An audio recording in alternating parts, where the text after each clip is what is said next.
चोर चोर चोर चोर, देखो देखो कौन आया, चोर आया चोर आया। पिशी चोर, भाईपो चोर, फाइल चोर, मछली चोर, माछ चोर, पूरा का पूरा कुनबा चोर। दर्शकों, बंगाल में ममता दीदी, उनके भतीजे अभिषेक बनर्जी और टीएमसी के गुंडों के उल्टे दिनों की शुरुआत हो गई है। इस समय में बंगाल की सड़कों पर दो ही नारे गूंजते दिख रहे हैं, एक जय श्री राम और दूसरा चोर चोर।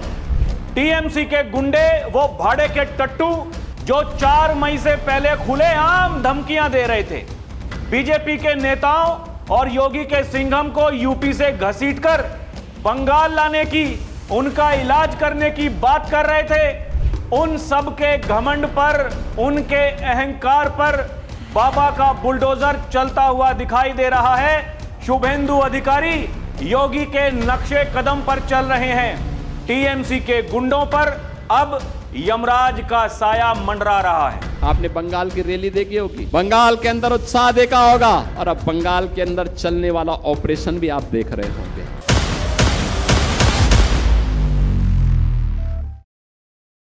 दर्शकों नमस्कार, डीएनपी इंडिया देख रहे हैं आप, साथ हूं मैं आपके राहुल चौधरी। दर्शकों, एक कहावत है, जिंदगी में कुछ भी करना चाहिए लेकिन अपने ऊपर कभी घमंड नहीं करना चाहिए, क्योंकि वो घमंड आज तक किसी का नहीं टिका। सबका घमंड समय आने पर चकनाचूर हो जाता है। जो आज राजनीति को देख रहे हैं वो लोग एक बात और कहते हैं दर्शकों, कि देश के प्रधानमंत्री नरेंद्र मोदी और उत्तर प्रदेश के मुखिया योगी आदित्यनाथ, उनको कभी चैलेंज मत करना। आप जब जब उनको चैलेंज करोगे वो तब तब और मुखरता से सामने आएंगे। उनको चैलेंज में काम करते हुए बहुत मजा आता है। ठीक वैसा ही बंगाल में हमने देखा, वो जो माहौल बना, माहौल ऐसा बना, ऐसा माहौल बना, ऐसा उत्साह देखा गया।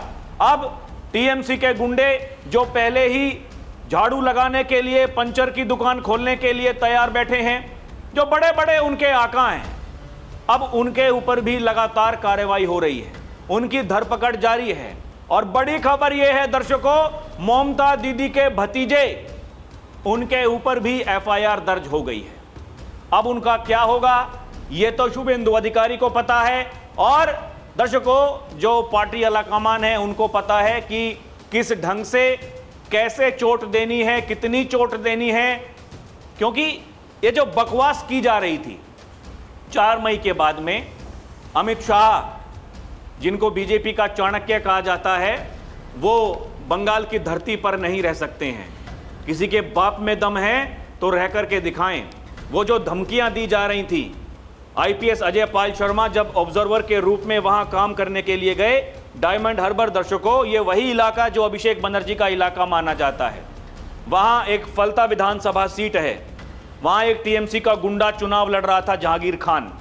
वो खुलेआम लोगों को धमका रहा था, वही जो इनका सेट पैटर्न था पहले से, लोगों को डराओ, धमकाओ और चुनाव में जीत जाओ, सरकार बनाओ, घोटाले पे घोटाले करो, भ्रष्टाचार पे भ्रष्टाचार करो, कटमनी चलाओ, माफिया राज चलाओ, सबको लूटो, किसी को खाने कमाने मत दो, उद्योग धंधे ठप कर दो, युवाओं पर पहचान का संकट खड़ा कर दो, सब कुछ कर रहे थे। अब दर्शकों क्या कुछ होगा उस जहांगीर खान का, जहांगीर खान के आका का। पार्टी में भगदड़ है, भगदड़ मची हुई है, लोग भाग करके जाना चाहते हैं। वो कह रहे हैं कि अगर बीजेपी में चले जाएंगे तो बच जाएंगे, वरना तो मामला खराब है। ममता दीदी ये कह रही हैं जिसको जाना है जाओ, मैं फिर से पार्टी खड़ी करूंगी, नए युवाओं को लेकर के आऊंगी। कौन आएगा तुम्हारे साथ? खैर दर्शकों, आएंगे नहीं आएंगे वो अलग बात है, हमें पता नहीं, ना ही हम इस बहस में पढ़ना चाहते हैं। लेकिन फिलहाल जो कुछ बंगाल में हो रहा है, बीते दिन उत्तर प्रदेश के मुखिया योगी आदित्यनाथ ने फिर से वो जो सनातन को बर्बाद करने की जो इच्छा रखते हैं, जो कहते हैं कि सनातन को खत्म कर देना चाहिए, वो एक बीमारी है। हालांकि सनातन को खत्म करने वाले दर्शकों खुद खत्म हो गए, मिट्टी में मिल गए, आज उनका कोई नाम लेने वाला नहीं है। मैं पहले भी कई बार आपको बता चुका हूं, लेकिन फिर भी कुछ लोग दुस्साहस कर रहे हैं। योगी आदित्यनाथ ने उनके लिए बड़ी तगड़ी बात कही है दर्शकों। वो ये कह रहे हैं ये लोग राम मंदिर का विरोध करते थे, ये काशी विश्वनाथ धाम का विरोध करते थे। अयोध्या में राम मंदिर बन गया, काशी में विश्वनाथ धाम बन गया। ये सपा, कांग्रेस, राजद, टीएमसी, पूरा का पूरा भानुमति का कुनबा उसके विरोधी थे, बाधा बन रहे थे। लेकिन जो बाधा बन रहा था, जनता जनार्दन ने उनको ही उखाड़ करके फेंक दिया, हमेशा के लिए उखाड़ करके फेंक दिया। दर्शकों, योगी आदित्यनाथ ने बीते दिन क्या कहा, आप पहले वो सुनिए, उसके बाद में वीडियो में आगे बढ़ते हैं। अयोध्या में राम मंदिर बन गया, काशी में काशी विश्वनाथ धाम बन गया। ये लोग तो बाधा थे इसमें, इसलिए इस बाधा को अभी जनता ने भी उखाड़ फेंक दिया है। आपने बंगाल की रैली देखी होगी, बंगाल के अंदर उत्साह देखा होगा, और अब बंगाल के अंदर चलने वाला ऑपरेशन भी आप देख रहे होंगे। दर्शकों, योगी ने यह कहा, बंगाल की धरती पर जब मैं गया, वहां रैलियों में आपने वो उत्साह देखा, वो जनसैलाब देखा, एक गजब ही उत्साह लोगों के चेहरों पर दिखाई दे रहा था। बंगाल की जनता ने कमाल कर दिया। वो कमाल इसलिए हुआ क्योंकि उनको बताया गया कि आपके साथ में हम खड़े हैं। वो कमाल इसलिए हुआ दर्शकों क्योंकि उनको उनके घरों में जाकर के तसल्ली से ये विस्तार पूर्वक समझाया गया कि देखिए ऐसे होगा, उसके बाद में ऐसे होगा। इन टीएमसी के गुंडों से डरने की जरूरत नहीं। ये लोग आपको क्या कह रहे हैं, ये लोग आपको क्या धमका रहे हैं, कोई मौलाना क्या बकता है, टीएमसी के गुंडे क्या कहते हैं, किसी से डरने की जरूरत नहीं।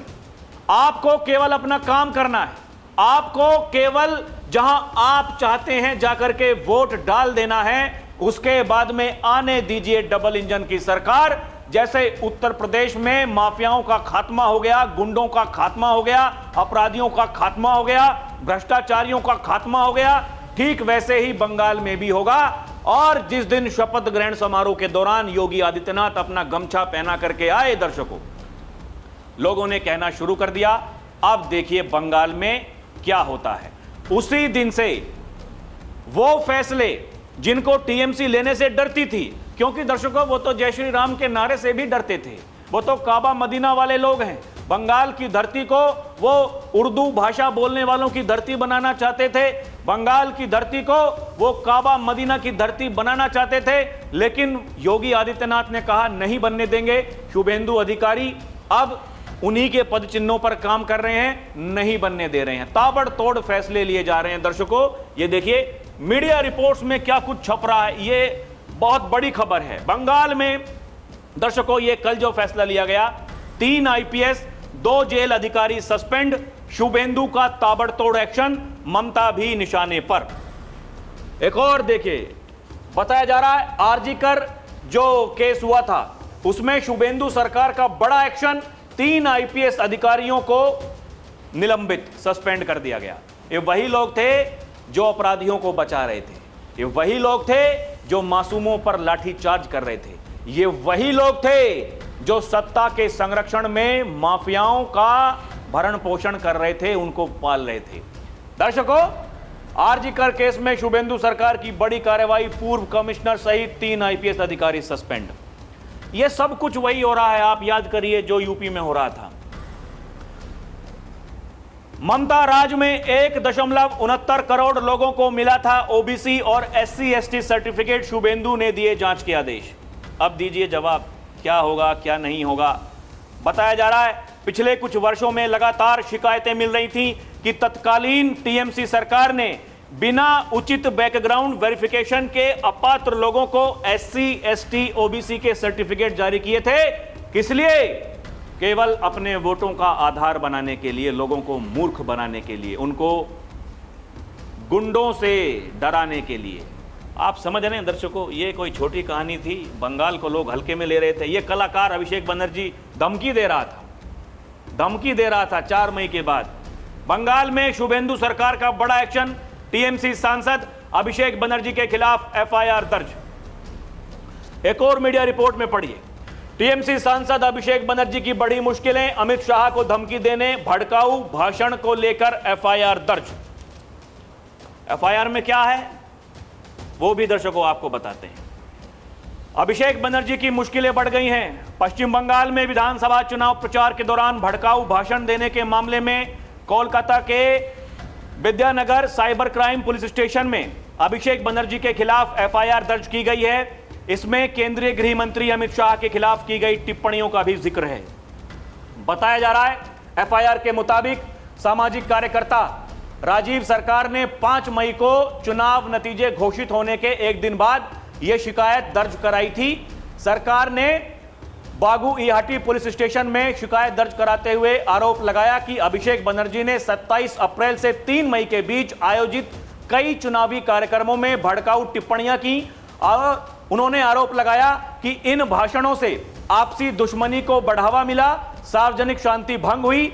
इसमें यह भी लिखा गया कि केंद्रीय गृह मंत्री अमित शाह को भी धमकियां दी गई हैं। इनमें से कई धाराएं गैर जमानती हैं जो दंगों के लिए उकसाने, कई समूहों के बीच नफरत फैलाने, गंभीर धमकी देने से संबंधित हैं। इस शिकायत में अभिषेक बनर्जी के विवादित बयानों के वीडियो और लिंक भी प्रमाण के तौर पर सौंपे गए हैं।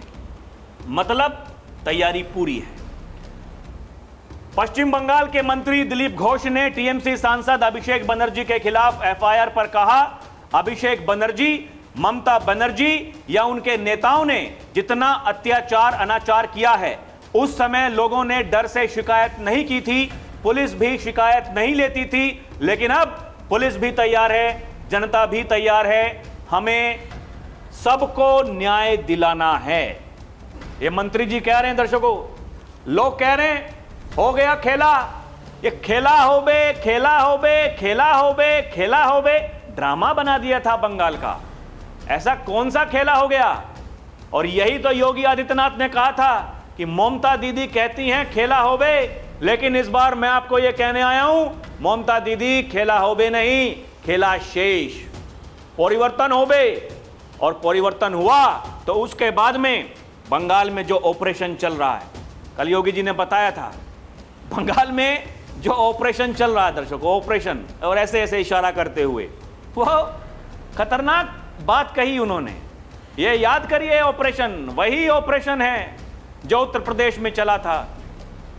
योगी जी ने कहा था उत्तर प्रदेश में सड़कों पर नमाज नहीं पढ़ी जाती है, मस्जिदों से लाउडस्पीकर की आवाज नहीं आती है, उत्तर प्रदेश में आज कोई गुंडा व्यापारियों से टैक्स नहीं वसूल सकता है। और जैसे ही शुभेंदु सरकार आई उन्होंने तुरंत यही फैसले लिए दर्शकों। बंगाल में भी उन्होंने तुरंत उसी तर्ज पर अवैध बूचड़खाने बंद कराने का आदेश दिया जो योगी आदित्यनाथ ने दिया था उत्तर प्रदेश में। यही तो योगी कहते थे, हम गाय माता को कटने नहीं देंगे, हिंदुओं को बंटने नहीं देंगे। हिंदू एकजुट हुआ, सरकार बदल गई। सरकार बदल गई तो आज वहां की जनता दर्शकों, ये ममता दीदी, अभिषेक बनर्जी, वहां की जनता को ये मुंह नहीं दिखा पा रहे हैं। जहां भी जा रहे हैं चोर चोर के नारे लग रहे हैं, उनके सामने जय श्री राम के नारे लग रहे हैं। ये वही जय श्री राम का नारा है। अगर कोई ममता दीदी के सामने बोल देता था तो वो एक्शन लेने की बातें करती थी अपनी गाड़ी रुकवा करके।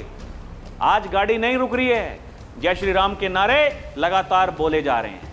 आज गाड़ी नहीं रुक रही है, चोर चोर के नारे लगातार बंगाल की धरती पर चल रहे हैं। अभी तो आगे आगे देखिए होता है क्या। दर्शकों, जो बीजेपी की विधायक हैं रत्ना देवनाथ, दर्शकों ये वही जो पीड़ित थी आरजीकर केस में, उनकी माताजी। बीजेपी ने देखिए इनको टिकट दिया, विधायक बना दिया। ये कह रही हैं पश्चिम बंगाल में 3 आईपीएस अधिकारियों के निलंबन पर जो विधायक हैं उनका बयान आया है। उनका ये कहना है कि कई अपराधी हैं, उनकी सरगना ममता बनर्जी हैं। अगर उन्हें पकड़ा गया और जेल में डाला गया तो सभी अपराधियों के नाम सामने आ जाएंगे।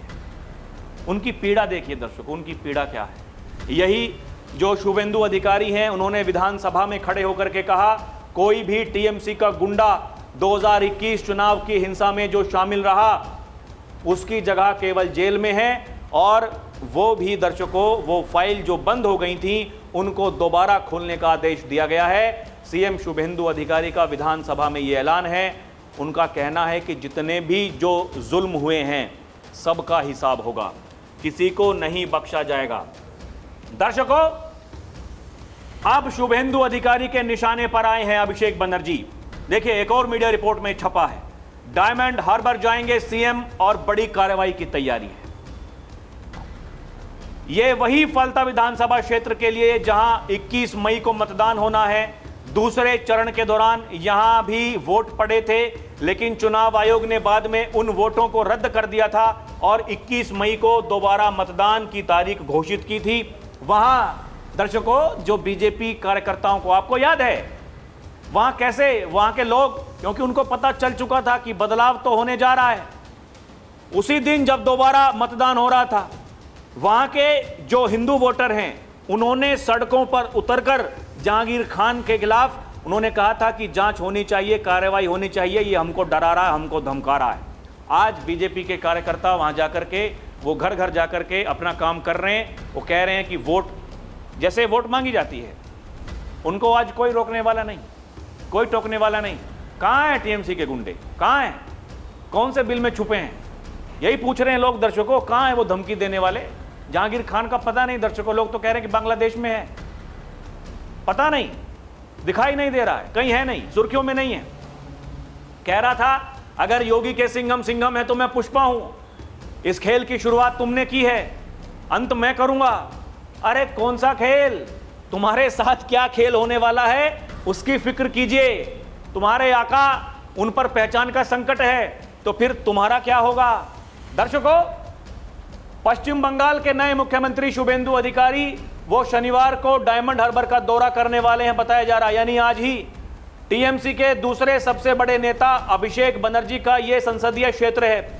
मुख्यमंत्री यहां प्रशासनिक और पार्टी से जुड़े दोनों तरह के कार्यक्रमों में हिस्सा लेंगे और बताया जा रहा है कि मुख्यमंत्री विशेष रूप से एक प्रशासनिक बैठक करने के लिए भी डायमंड हार्बर जा रहे हैं। इस दौरान कई बड़े फैसले लिए जा सकते हैं। इससे पहले यहां ममता बनर्जी की सरकार थी। आरोप है कि इस दौरान अभिषेक बनर्जी के पसंदीदा अधिकारियों को यहां पोस्टिंग दी गई थी। आप समझ रहे हैं दर्शकों, अपने मन से अपने पसंदीदा अधिकारियों को पोस्टिंग देना, गुंडों को खुली छूट देना, कटमनी का राज चलाना। क्या करे, वहां के व्यापारी इतने परेशान थे, वहां के उद्यमी इतने परेशान थे, कुछ काम करने ही नहीं देते थे, कोई नया घर नहीं खरीद सकता था। जो कुछ भी अगर करने के लिए अगर जाता था दर्शकों, तो टीएमसी के गुंडे आकर के वहां कटमनी मांगते थे। ये तो बंगाल का हाल था, बंगाल को कंगाल कर दिया था।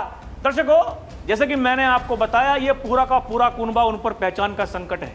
एक और खबर देखिए, अभिषेक बनर्जी की पत्नी रुजिरा की बड़ी मुश्किलें, 2 पैन कार्ड, 2 पिता, 2 देशों की नागरिकता। इनकी कलाकारी तो देखिए, इनके कारनामे तो देखिए, खास बातें उसमें क्या हैं। ये पूरा टीएमसी का शाही परिवार इस समय कटघरे में खड़ा है दर्शकों। दस्तावेजों का मायाजाल है। एक रुजिरा के 2 पिता हैं, थाई नागरिकता है, गोल्ड स्मगलिंग का साया है, 2 पैन कार्ड हैं, और ये जो रुजिरा बनर्जी हैं, अभिषेक बनर्जी की पत्नी, दर्शकों, ये विवादों से इनका पुराना नाता भी है। लोग यही कह रहे हैं, क्या ये विदेशी एजेंट है? लोग ये पूछ रहे हैं, क्या ममता दीदी और अभिषेक बनर्जी भाईपो वो क्या कोई स्पष्टीकरण देंगे?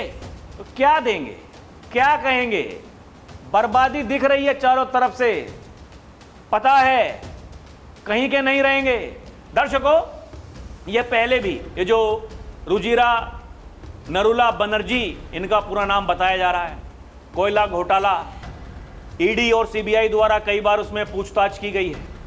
ये दर्शकों, 2022 में पटियाला हाउस कोर्ट से ये इनको एक वारंट भी जारी किया गया था दर्शकों। उसी केस में ईडी ने उन पर समन कई बार जारी किए, लुकआउट सर्कुलर लगाया गया। 2023 में दुबई जाने वाली फ्लाइट से रोका गया। एक कम कलाकार नहीं है, ये पूरा कुनबा कलाकार है। शिक्षक भर्ती घोटाला, पश्चिम बंगाल शिक्षा विभाग में भर्ती अनियमितताओं से जुड़ी मनी लॉन्ड्रिंग मामले में ईडी ने 2023 में 8 घंटे से ज्यादा पूछताछ की। अभिषेक और रुजिरा दोनों इस मामले में ईडी के समन का सामना कर चुके हैं। और यह हालिया दस्तावेज विवाद दर्शकों, जो फर्जी दस्तावेज और दोहरी नागरिकता, 2 पैन कार्ड रखने के आरोप, पिता का नाम अलग अलग, थाईलैंड की नागरिकता, कोई पता नहीं क्या पूरा झोल क्या है, कोई ठीक नहीं दर्शकों। क्या होगा क्या नहीं होगा, ये तो शुभेंदु अधिकारी को पता है। दर्शकों, अब ममता दीदी क्या कह रही हैं? ममता दीदी कह रही हैं, जो पार्टी छोड़ना चाहते हैं स्वतंत्र हैं, बंगाल में हार के बाद पहली बार टीएमसी नेताओं की मीटिंग में बोली ममता बनर्जी। इस बैठक में बताया जा रहा अभिषेक बनर्जी भी शामिल थे। ये कालीघाट में अपने आवास पर टीएमसी उम्मीदवारों के साथ हुई बैठक में ममता बनर्जी ने कहा, हाल के विधानसभा चुनाव में पार्टी की करारी हार हुई, उसके बावजूद पार्टी संगठन फिर से उठ खड़ा होगा। इस बैठक में अभिषेक बनर्जी भी मौजूद थे और मीडिया रिपोर्ट्स के अनुसार बताया जा रहा है कि ममता बनर्जी ने कहा, जो लोग दूसरी पार्टियों में जा रहे हैं उन्हें जाने दीजिए, मैं पार्टी को नए सिरे से खड़ा करूंगी।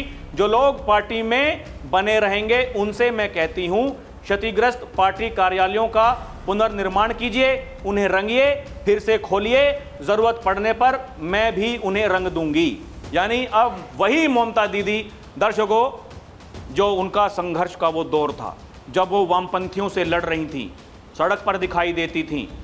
हालांकि अभी भी वो सड़क पर चली जाती हैं, इसमें कोई नई बात नहीं है, लेकिन अब उनका सामना भारतीय जनता पार्टी से है।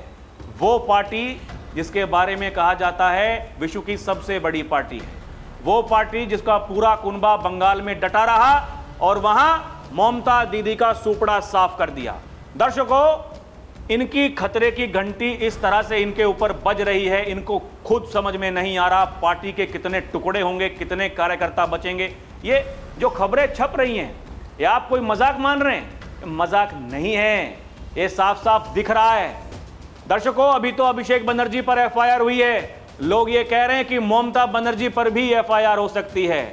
और योगी जो कह रहे हैं, ये जो बंगाल में ऑपरेशन शुरू हुआ है, ये ऑपरेशन यहीं थमने वाला नहीं है। आगे आगे देखिए होता है क्या। दर्शकों, आपको क्या लगता है हमें कमेंट करके बताएं। अभी के लिए इतना ही। देखते रहें डीएनपी इंडिया, हर खबर भरोसे के साथ। और हमारी आपसे अपील है, चैनल को सब्सक्राइब भी करें। दर्शकों, आप हमें भरपूर प्यार दे रहे हैं, लाखों में देख रहे हैं, मिलियंस में हमें देख रहे हैं। चैनल को सब्सक्राइब करेंगे, हमारी वीडियो आपके पास में जल्दी आएगी, हम मजबूत होंगे, हम राष्ट्र की आवाज को मजबूत करते रहेंगे। बहुत बहुत धन्यवाद। जय हिंद, जय भारत, नमस्कार।